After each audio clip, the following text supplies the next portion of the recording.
this video, I am going to compare the ref and reactive keywords with a simpler example. So you normally can create a variable using the let keyword. You can say let k is equal to 1. Now in Vue, the ref and reactive keywords are used to track the reactive state. So what is reactive first of all? So in order to understand, we need to know how variables work in JavaScript. So here is a variable which is k equal to 1, and now if I have to increment that variable, then I have to write a click event that is equal to, so I'm going, because this is a composition API that I am using, I am creating a function and I am just saying k plus plus. So we can just have it as k0. Now I am going to call this particular function myfunc,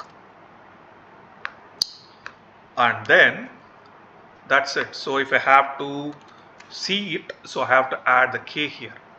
So now when you click this button, it should increment, but it doesn't happen because let k, it doesn't equal to 0, is not reactive. So it doesn't react based on the click of the event. For it to be reactive, that's where the ref and reactive keywords come into picture. So you can do this ref of 0. Now this k becomes reactive, but then because ref is used, k dot value is required, and this k dot value becomes k here, and that is called as automatic unwrapping because of the word of the keyword ref. In functions, it takes this value, but it automatically gets unwrapped here. In other words, you don't need to use the dot value property. So now with this in place, if you click, you can see that it gets incremented, and that's mainly because of the ref keyword.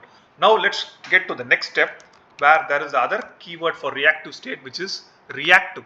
But reactive doesn't take primitive types, so I have to use a property. Let's have a property called value colon 0. But this is a complex type, so you have to put that in flower brace. So now we have flower brace. So now here we don't need dot value, but because our property itself is dot value, it's needed here. Or in other words, if you make it val, you don't need the actual value, but then the property name. So that's the key difference between reactive and ref keywords. So now I do this. So here it uses the, because k dot val is incremented, so I have to say dot val because I have to reach to the property level. So now if I click the button, it works. So that's one of the easiest way to understand ref reactive with reference to the normal way of declaring a variable which is not reactive, but these two are reactive. On the other hand, ref is used for primitive types as well as complex type, but reactive is used only for complex types. In other words, we didn't see that thing, that side of it, of ref, where you can use even a complex type apart from the primitive type. But then in that case, you should say dot val dot value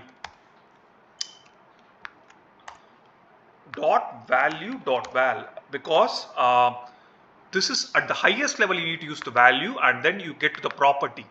So if you do that, then the unwrapping happens here. We don't need the value, but when you click it, it works the same way. So ref is capable of working even like reactive keyword, but reactive is only applicable for objects, complex objects, and also reactive is called as proxy also, in other words, but ref is more like it's used to work on keeping the reactive state of primitive types and complex types. That's all for now. Hope this was helpful. Thank you.